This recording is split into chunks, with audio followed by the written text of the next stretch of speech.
ఈ శరీరాన్ని మనం గెలవాలి అనంటే, ఈ శరీరాన్ని మనం ఓడించాలి అనంటే, ఈ శరీరంలో ఉన్న ఇచ్చలు అన్నిటిని కూడా మనం వాటి మీద విజయం పొందాలి అనంటే ఎలా పొందగలం చెప్పండి? ఇప్పుడు ఎలా పొందగలం అనంటే, నేను చాలా బలవంతుడండి, నేను చాలా ఈజీగా వీటిని జయించగలుగుతాను అని మనం అనుకొని, ఒకవేళ మనం అలా జయించాలి అని అనుకుంటే మన వల్ల పొరపాటున కానే కాదు.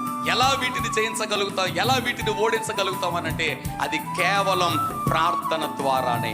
దేవునికి మహిమ కలుగును గాక. అంటే పౌలు గారు అంటాడు, మా యుద్ధోపకరణములు శరీర సంబంధమైనవి కాదు అని చెప్పి ఆయన అంటాడు, దేవుని ఎదుట దుర్గములను పడద్రోయ జాలినంత బలము కలిగినవి అని అంటాడు. అని అంటే ఒక యుద్ధోపకరణం ఏంటి అనంటే, ఆత్మ సంబంధమైన ఒక యుద్ధోపకరణం ఏంటి అనంటే ప్రార్థన. ఈ ప్రార్థనతో మనం దేంతో తలపడాలి, ఈ ప్రార్థనతో దేంతో మనం యుద్ధం చేయాలి అనంటే ఈ శరీరంతో మనం యుద్ధం చేయాలి, ఈ శరీరంతో మనం తలపడాలి, ఈ శరీరంతో మనం ఏం చేయాలి అనంటే పోరాడాలి. ఒక మాటలో చెప్తాను, అదేంటి అనంటే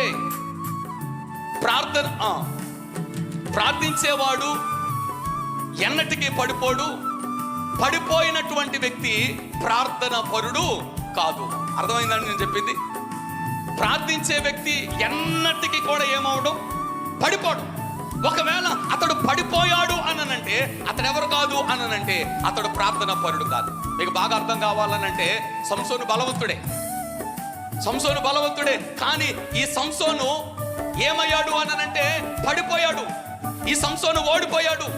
ఎందుకు ఈ సంసోను ఓడిపోయాడు, ఎందుకు ఈ సంసోను పడిపోయాడు?